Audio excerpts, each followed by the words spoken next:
Hello guys, welcome back to my YouTube channel. दोस्तों, पिछली videos में हमने सीखा प्रेजेंट इंडेफिनिट, पास्ट इंडेफिनिट और फ्यूचर इंडेफिनिट टेंसेस का हिंदी टू इंग्लिश ट्रांसलेशन। आज की इस वीडियो में हम सीखने वाले हैं कॉन्टिन्यूअस टेंसेस का ट्रांसलेशन। तो बने रहिएगा हमारे साथ इस वीडियो में आखिरी तक। अगर आपने अभी तक पिछला वीडियोस नहीं देखा तो लिंक डिस्क्रिप्शन में है या फिर आप हमारे चैनल पे जाकर देख सकते हैं। तो चलिए बिना समय गवाए शुरू करते हैं आज का वीडियो। सबसे पहले हम देखते हैं प्रेजेंट कॉन्टिन्यूअस टेंस। कॉन्टिन्यूअस का मतलब क्या होता है? कॉन्टिन्यूअस का मतलब होता है जो लगातार होता रहे। जैसे जो पानी है, नदियों में जो पानी होता है वो लगातार बहता रहता है ना। वैसे ही जो प्रेजेंट कॉन्टिन्यूअस टेंस या फिर कोई भी कॉन्टिन्यूअस टेंस होगा, चाहे प्रेजेंट कॉन्टिन्यूअस हो, चाहे पास्ट कॉन्टिन्यूअस हो या फ्यूचर कॉन्टिन्यूअस हो, इन सब में जो वर्क होता है वो लगातार चल रहा होता है। ठीक है, यानी कि समय के साथ वो भी चल रहा होता है। अब हम देखते हैं प्रेजेंट कॉन्टिन्यूअस टेंस की पहचान क्या होती है। हम कैसे पहचानेंगे? अगर कोई हमें हिंदी वाक्य दिया गया है तो हम उसमें कैसे जानेंगे कि ये प्रेजेंट कॉन्टिन्यूअस टेंस में है? तो उसकी पहचान क्या है? जब हिंदी वाक्य के अंत में रहा है, रही है, रहे हैं आदि क्या क्या आएगा? रहा है, रही है, रहे हैं आए, तो हम समझ लेंगे कि वो टेंस किस में है? प्रेजेंट कॉन्टिन्यूअस टेंस में है। किस टेंस में है? प्रेजेंट कॉन्टिन्यूअस टेंस में। कब जानेंगे? जब वाक्य के अंत में रहा है, रही है और रहे हैं आए। ठीक है, इसके बाद देखते हैं इसकी हेल्पिंग वर्ब क्या होती है। प्रेजेंट कॉन्टिन्यूअस टेंस की 3 हेल्पिंग वर्ब होती हैं। कितनी? 3 हेल्पिंग वर्ब। कौन कौन सी? इज, एम और are. Is, am, are. Is किसके साथ लगता है? सभी सिंगुलर नाउन के साथ और प्रोनाउन के साथ क्या लगेगा? इज लगेगा। जैसे ही, शी, इट, और सिंगुलर नाउन के साथ क्या लगेगा? हमेशा इज लगेगा। और एम सिर्फ एकलौते आई के साथ लगता है। आई के साथ हमेशा क्या लगेगा? एम। और इसके बाद बचा आर। आर का प्रयोग हम यू, वी और दे के साथ करते हैं। किसके साथ? यू, वी और दे के साथ करते हैं। ठीक है, और इसके बाद प्रेजेंट कॉन्टिन्यूअस टेंस हो या पास्ट हो या फ्यूचर, कोई भी कॉन्टिन्यूअस टेंस होगा उसमें वर्ब की फर्स्ट फॉर्म में आईएनजी लगाना अनिवार्य है। यानी हर वर्ब की फर्स्ट फॉर्म में हम क्या लगाएंगे? आईएनजी लगाएंगे। ठीक है, तो चलिए इसका एग्जांपल से समझते हैं। तो सबसे पहले हमने ले लिया है अफर्मेटिव सेंटेंस का एक एग्जांपल। मैंने शुरुआती वीडियो में आपको बताया था कि अगर हमें कोई भी हिंदी टू इंग्लिश ट्रांसलेशन करना है तो हमें 4 स्टेप को फॉलो करना पड़ता है ना। सबसे पहले हमें सेंटेंस की पहचान करनी होती है, दूसरा हमें टेंस की पहचान करनी होती है, तीसरा हम क्या करते हैं? सब्जेक्ट, वर्ब और ऑब्जेक्ट, इन तीनों को ढूंढते हैं, और इसके बाद चौथा काम हम क्या करते हैं? इन तीनों को सेंटेंस के स्ट्रक्चर में अरेंज कर देते हैं और इस प्रकार हमारा ट्रांसलेशन हो जाता है। तो वही सब करने वाले हैं। तो जैसे कि मैंने एग्जाम्पल ले लिया है, पहला एग्जाम्पल, लड़कियां स्कूल जा रही हैं। तो यहाँ पर सबसे पहला काम हम क्या करेंगे ट्रांसलेशन के लिए? सबसे पहला काम हम इसके सेंटेंस को पहचानेंगे। सेंटेंस पहचानने के लिए पहले 2 प्रश्न पूछना पड़ेगा। पहला, क्या इसमें क्वेश्चन मार्क आया है वाक्य के अंत में? नहीं आया है, यानी ये इंट्रोगेटिव नहीं है। क्या इसमें नहीं आया है? नहीं आया, यानी नहीं भी नहीं आया है, तो ये निगेटिव भी नहीं है। तो बच्चा कौन? Affirmative sentence. इसलिए कौन सा सेंटेंस है? Affirmative sentence. अफर्मेटिव क्लियर हो गया। अब दूसरा काम, टेंस पहचानो। टेंस कैसे पहचानेंगे? हिंदी वाक्य दिया गया है तो उसके अंत में देखेंगे क्या मिला हमको? रहा है, रही है, रहे हैं। रहा, रही, रहे हैं मिल गया, तो हमने समझ लिया कि कौन सा टेंस है ये है प्रेजेंट कॉन्टिन्यूअस टेंस। कौन सा टेंस है? Present continuous tense. तो टेंस पहचान लिए, सेंटेंस पहचान लिए। अब क्या करेंगे? अब हम वर्ब, ऑब्जेक्ट और सब्जेक्ट ढूंढेंगे। तो सबसे पहले हम पूछेंगे कौन स्कूल जा रहा है। सब्जेक्ट का पता करने के लिए हम पूछेंगे कौन। सब्जेक्ट का पता करने के लिए क्या पूछेंगे? कौन। कौन जा रहा है भाई स्कूल? लड़कियां जा रही हैं, तो ये हो गया सब्जेक्ट।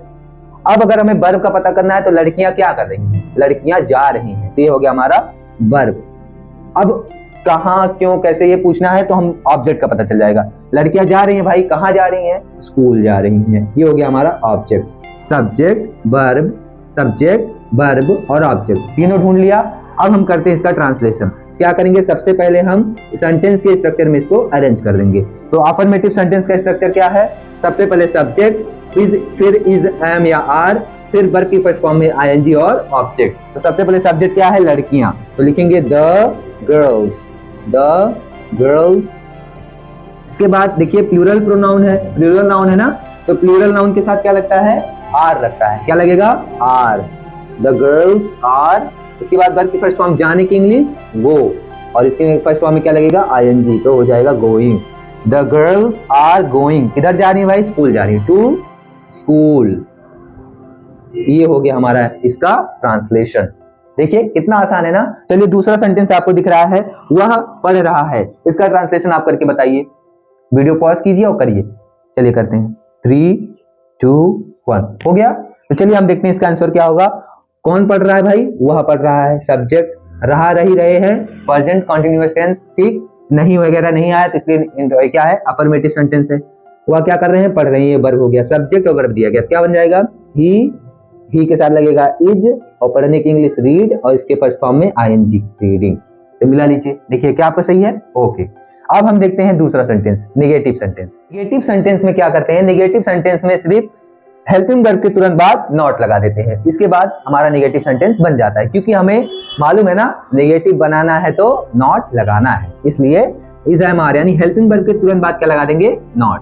चलिए लगा देते हैं, क्या हो जाएगा, is am are plus not plus verb की फर्स्ट फॉर्म प्लस आईएनजी और प्लस ऑब्जेक्ट और फुल स्टॉप। ठीक है, ये हो गया हमारा नेगेटिव सेंटेंस का स्ट्रक्चर, नेगेटिव सेंटेंस का structure B.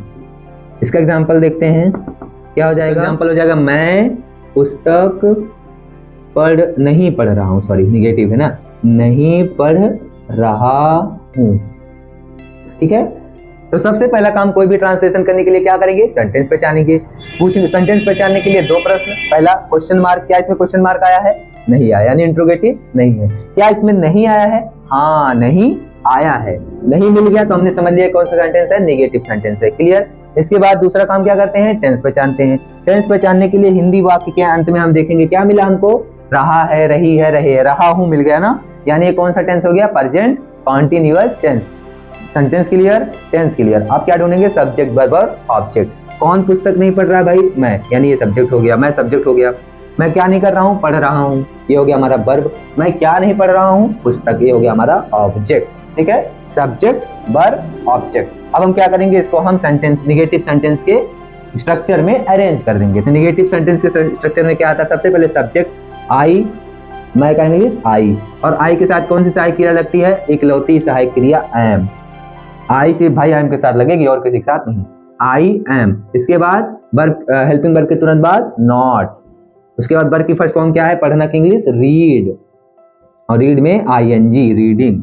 I am not reading, क्या नहीं पढ़ रहा हूं भाई, पुस्तक, अ बुक। इसके बाद फुल स्टॉप। ये हो गया हमारा नेगेटिव सेंटेंस का ट्रांसलेशन। अब हम देखते हैं इंट्रोगेटिव सेंटेंसेस का Hindi to English translation. Interrogative sentence, interrogative sentence जो होता है ये दो प्रकार का होता है, पहला हेल्पिंग वर्ब टाइप और दूसरा WH वर्ड टाइप। यानी पहला प्रश्न जो होगा वो सिर्फ हेल्पिंग वर्ब से शुरुआत होगी और दूसरा WH वर्ड से होगी। ठीक है, तो इसके लिए दो स्ट्रक्चर हमने लिख लिया है, पहला is am are plus subject plus verb की फर्स्ट फॉर्म प्लस आईएनजी और प्लस ऑब्जेक्ट और क्वेश्चन मार्क। इंट्रोगेटिव की सबसे बड़ी पहचान हंसी जैसा निशान, यह बात जान लीजिए आप लोग। चलिए हम लोग सेंटेंस से लेकर इसको समझते हैं। तो सबसे पहला सेंटेंस हमने ले लिया है, इसको क्या लिया गया है, क्या सूर्य आकाश में निकल रहा है, ये हमारा सेंटेंस दिया गया है। तो सबसे पहला हम क्या काम करते हैं, कोई भी ट्रांसलेट करना है तो हमें सबसे पहला काम सेंटेंस पहचानते हैं। सेंटेंस पहचानने के लिए हमने देखा वाक्य के अंत में क्या मिल गया हमको, क्वेश्चन मार्क मिल गया। क्वेश्चन मार्क जहां दिखा हमने समझ लिया क्या है, ये इंट्रोगेटिव सेंटेंस है। अब इंट्रोगेटिव सेंटेंस जो होता है ये दो प्रकार का होता है, पहला हेल्पिंग वर्ब टाइप और दूसरा WH वर्ड टाइप। अब इसकी पहचान कैसे करें, इसको पहचानने के लिए हम देखेंगे कि क्या वाक्य की शुरुआत क्या से हो रही है। हाँ, यदि वाक्य की शुरुआत क्या से होगी तो वाक्य क्या होगा, हेल्पिंग वर्ब टाइप होगा। लेकिन अगर क्या से नहीं हो रही है तो सेंटेंस क्या होगा, WH वर्ड टाइप होगा। ठीक है, तो इसकी शुरुआत क्या से हो रही है, इसका मतलब ये क्या है, ये है हेल्पिंग वर्ब टाइप। ठीक है, तो इसके हम ट्रांसलेशन करने के लिए यानी सेंटेंस क्लियर हो गया। अब दूसरा काम टेंस पहचानेंगे। टेंस पहचानने के लिए वाक्य के अंत में हमने क्या देखा, रहा है, रही है, रहे हैं। इसका मतलब टेंस कौन सा हो गया, ये present continuous tense. Sentence clear, tense clear. अब हम क्या करेंगे, सब्जेक्ट वर्ब और ऑब्जेक्ट ढूंढेंगे। आकाश में कौन निकल रहा है भाई, सूर्य, ये हो गया हमारा सब्जेक्ट। सूर्य क्या कर रहा है, निकल रहा है, ये हो गया हमारा वर्ब। कहाँ निकल रहा है, आकाश में, हो गया हमारा ऑब्जेक्ट। सब्जेक्ट, ऑब्जेक्ट और वर्ब। अब इसका हम कर लेते हैं ट्रांसलेशन। तो अब क्या करेंगे, चौथे स्टेप में सब्जेक्ट वर्ब और ऑब्जेक्ट को उसके स्ट्रक्चर में अरेंज कर देंगे। जैसा कि हमारा जो सेंटेंस है वो इंट्रोगेटिव है और हेल्पिंग वर्ब टाइप है, तो पहला वाला स्ट्रक्चर यूज करेंगे। सबसे पहले क्या लिखेंगे, हेल्पिंग वर्ब इज एम आ यार, तो क्या लगेगा, सूर्य, एक ही सूर्य है, इसके साथ क्या लगेगा, इज, और इज का जो आई है वो कैपिटल में, इज। इसके बाद सब्जेक्ट, सब्जेक्ट क्या है, सन, इज, और एक सन है तो इसलिए द लगाएंगे, इज द सन। ठीक, is the sun, is the sun. इसके बाद वर्ब की फर्स्ट फॉर्म निकलने की इंग्लिश यानी उगना, राइज, क्या हो जाएगा, राइज, और इसके साथ क्या लग जाएगा, आईएनजी, हो जाएगा राइजिंग। ठीक है, इज द सन राइजिंग, कहां निकल रहा है भाई, ऑब्जेक्ट आकाश में, इन द स्काई। ये हो गया हमारा इसका ट्रांसलेशन। क्वेश्चन मार्क लगाना ना भूलें, ठीक है। Is the sun rising in the sky, ये हो गया हमारा इसका ट्रांसलेशन। अब चलिए दूसरा सेंटेंस देखते हैं। दूसरा सेंटेंस भी हमारे पास दिया गया है, तो सबसे पहला काम हम क्या करते हैं, सेंटेंस पहचानेंगे। तो सेंटेंस पहचानने के लिए वाक्य के अंत में हमें हंसी जैसा निशान दिख लिया, हमने समझ लिया कि ये क्या है, इंट्रोगेटिव सेंटेंस हो गया। दूसरा काम, अब इसमें भी दो प्रकार के होते हैं, इसको पहचानने के लिए हम क्या पूछेंगे, क्या शुरुआत क्या से हो रही है। तो हमने शुरुआत में देखा क्या नहीं है, क्या से नहीं हो रहा है, इसका मतलब ये कौन सा है, WH वर्ड टाइप। कौन सा WH वर्ड आया है, कितना, कितना दूध ना, यानी दूध की मात्रा, कितना दूध की मात्रा वो पी रहा है। ये हो गया हमारा, क्या हो गया, सबसे पहले सेंटेंस क्लियर हो गया। अब हम टेंस देखते हैं। टेंस में क्या देखने, वाक्य के अंत, टेंस पहचानने के लिए क्या करेंगे, वाक्य के अंत में देखेंगे। वाक्य के अंत में हमको मिला रहा है, रही है, रहे हैं, इसका मतलब ये क्या हो गया, कौन सा टेंस है, present continuous tense. Tense clear, sentence clear. अब सब्जेक्ट, वर्ब और ऑब्जेक्ट ढूंढेंगे। सब्जेक्ट कौन है इसमें, कौन दूध पी रहा है, बच्चा, ये हो गया सब्जेक्ट। बच्चा क्या कर रहा है, पी रहा है, ये हो गया हमारा वर्ब। क्या पी रहा है, दूध पी रहा है, ये हो गया हमारा ऑब्जेक्ट। ठीक है, सब्जेक्ट, वर्ब और ऑब्जेक्ट, सॉरी, ठीक है, ऑब्जेक्ट। ओके, यहां तक क्लियर है। अब इसके बाद हम क्या करेंगे, इसको सेंटेंस के स्ट्रक्चर में अरेंज कर देंगे। ठीक है, तो सबसे पहले क्या आएगा, WH वर्ड, कितना दूध। देखिए, कितना का अर्थ होता है हाउ मच या हाउ मेनी। ठीक है, कितना की जो इंग्लिश होगी क्या होगी, हाउ मच या हाउ मेनी। हाउ मेनी किसके साथ लगता है, हाउ मेनी काउंटेबल नाउन के साथ लगता है, यानी जिसको हम काउंट कर सकते हैं। जैसे पेन में अगर ले लूं 4-5, तो इसको मैं काउंट कर सकता हूं। ठीक है, 1 2 3 4, तो इसके साथ क्या लगेगा, हाउ मेनी पेन। लेकिन अगर ऐसा नाउन है जिसको हम काउंट नहीं कर सकते, जैसे दूध है, दूध को हम काउंट थोड़ी ना कर सकते हैं, इसलिए इसके साथ क्या लगेगा, मच लगेगा, यानी how much.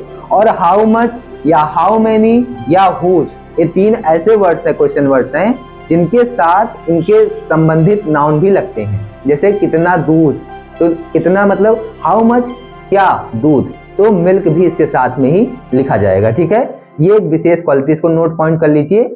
How many, how much या हुज के साथ जो नाउन संबंधित होते हैं उनको भी साथ में लिख दिया जाता है। तो यहाँ पर देखिए, कितना का इंग्लिश क्या है, हाउ मच, क्योंकि ये अनकाउंटेबल नाउन है ना, तो हाउ मच। अब मैंने बताया हाउ मेनी, हाउ मच या हुज के साथ जो नाउन संबंधित होते हैं उसको भी साथ में लिखते हैं। तो हाउ मच मिल्क इसके साथ में लिख दिया जाएगा। ठीक है, यहाँ पर ये सब्जेक्ट का काम नहीं कर रहा है, ये सिर्फ इसको पूरा करने के लिए आया है। ठीक है, हाउ मच मिल्क हो गया। अब क्या करेंगे, WH के बाद इजएमआर लगाएंगे। इजएमआर किसके अनुसार लगेगा, सब्जेक्ट के अनुसार। सब्जेक्ट कौन है, बच्चा, बच्चा यानी एक बच्चे की बात की जा रही है, तो यहाँ पर इसके अनुसार क्या लगेगा, is. How much milk is, और एक बच्चे की इंग्लिश होती है चाइल्ड, बच्चों की इंग्लिश होती है चिल्ड्रन, तो क्या लग जाएगा, how much milk is a child, a child. अब इसके बाद पीने की इंग्लिश होती है ड्रिंक, उसमें क्या लगेगा, ING, ड्रिंकिंग, ड्रिंकिंग, क्या, बस। ठीक है, और इसके बाद ऑब्जेक्ट तो है नहीं, क्योंकि मिल्क हमने क्या लिख दिया है, क्वेश्चन वर्ड के बगल में लिख दिया है। तो how much milk is a child drinking, इसके बाद यहाँ पे क्वेश्चन मार्क। ये हो गया हमारा इसका ट्रांसलेशन। अब हम देखते हैं इंट्रोगेटिव नेगेटिव सेंटेंसेस का ट्रांसलेशन। अब हम देखते हैं interrogative negative sentences. Interrogative negative sentence में बस नॉट ही बढ़ जाता है, क्योंकि अगर हमें नेगेटिव बनाना है तो नॉट लगाना रहता है। बाकी सेंटेंस का स्ट्रक्चर जो है इंट्रोगेटिव की तरह ही रहता है, सिर्फ सब्जेक्ट के तुरंत बाद क्या लगा देते हैं, नॉट लगा देते हैं। इससे क्या बन जाता है, इंट्रोगेटिव नेगेटिव सेंटेंस। चलिए एक एग्जांपल से समझते हैं। एग्जांपल हमने ले लिया है, क्या तुम आज स्कूल नहीं जा रहे हो, क्या तुम आज स्कूल नहीं जा रहे हो, ये हो गया हमारा सेंटेंस हिंदी। सबसे पहला काम क्या करते हैं, सेंटेंस की पहचान करते हैं। सेंटेंस की पहचान करने के लिए वाक्य के अंत में देखेंगे। वाक्य के अंत में क्या मिला हमें, क्वेश्चन मार्क। क्वेश्चन मार्क मिलेगा, हमने समझ लिया कि ये क्या है, ये इंट्रोगेटिव सेंटेंस है। ठीक है, और हमने क्या देखा, इसके साथ ही हमने देखा कि इसमें नहीं भी आया है, यानी क्वेश्चन मार्क तो आया ही है, साथ में क्या आया हुआ है, नहीं भी आया हुआ है। इसका मतलब ये क्या है, इंट्रोगेटिव नेगेटिव सेंटेंस है। ठीक है, सेंटेंस की पहचान हो गई। अब दूसरा काम क्या करते हैं, टेंस की पहचान करते हैं। टेंस की पहचान कैसे करेंगे, वाक्य के अंत में हमने क्या देखा, रहा है, रही है, रहे हैं। रहा, रही, रहे दिख गया, तो हमने समझ लिया क्या है, ये प्रेजेंट कंटीन्यूअस टेंस है। Tense clear, sentence clear. अभी सेंटेंस में हमने देखा इंट्रोगेटिव है, लेकिन इंट्रोगेटिव दो प्रकार का होता है ना, एक होता है हेल्पिंग वर्ब टाइप, एक होता है WH वर्ड टाइप। उसमें कौन सा है, तो हमने शुरुआत में देखा इसमें क्या आया हुआ था, क्या आया हुआ था, और हम जानते हैं अगर किसी सेंटेंस की शुरुआत क्या से हो रही है तो वह क्या होता है, वह WH वर्ड टाइप का नहीं होता, वह होता है हेल्पिंग वर्ब टाइप का। ठीक है, तो क्या से हो रही है, क्या हो गया, हेल्पिंग वर्ब टाइप का। ठीक है, सेंटेंस हो गया, टेंस क्लियर हो गया। अब सब्जेक्ट वर्ब ऑब्जेक्ट ढूंढते हैं। कौन स्कूल जा रहे हैं, तुम, ये हो गया सब्जेक्ट। तुम क्या कर रहे हो, जा रहे हो, ये हो गया हमारा वर्ब। कहां जा रहे हो, आज स्कूल जा रहे हो, ये हो गया हमारा इतने दिन बाद जा रहे हो, अच्छा ऑब्जेक्ट, ये हो गया आज स्कूल जा रहे हैं भाई बहुत दिनों बाद, ठीक है। सब्जेक्ट, वर्ब और ऑब्जेक्ट। अब क्या करेंगे, इसको सेंटेंस के स्ट्रक्चर में इसको अरेंज कर देंगे, सब्जेक्ट, वर्ब और ऑब्जेक्ट को। तो सबसे पहले सेंटेंस में क्या लगेगा, क्योंकि ये क्या से शुरुआत हो रही है यानी हेल्पिंग वर्ब टाइप है, इसलिए इज एम आर लगेगा। और इज एम आर का प्रयोग सब्जेक्ट के अनुसार करते हैं। सब्जेक्ट क्या है, तुम यानी यू, और यू के साथ क्या लगा है, आर।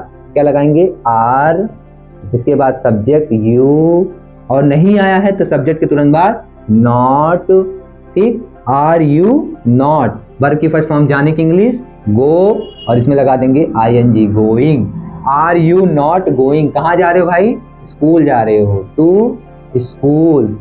और साथ में देखिए आज दिया गया ना, आज मतलब टुडे, कल मतलब यस्टरडे, आने वाला कल मतलब टुमारो, ठीक है। Are you not going to school today, ये हो गया हमारा हिंदी टू इंग्लिश ट्रांसलेशन। आज की वीडियो में इतना ही। आज हमने सीखा प्रेजेंट कॉन्टिन्यूअस टेंसेस का Hindi to English translation. Video बहुत बड़ा हो जा रहा था, इसलिए मैंने सोचा इसको एक एक पार्ट में ही बनाया जाए, तो इसलिए आज मैंने सिर्फ प्रेजेंट कॉन्टिन्यूअस टेंस ही पढ़ाया है।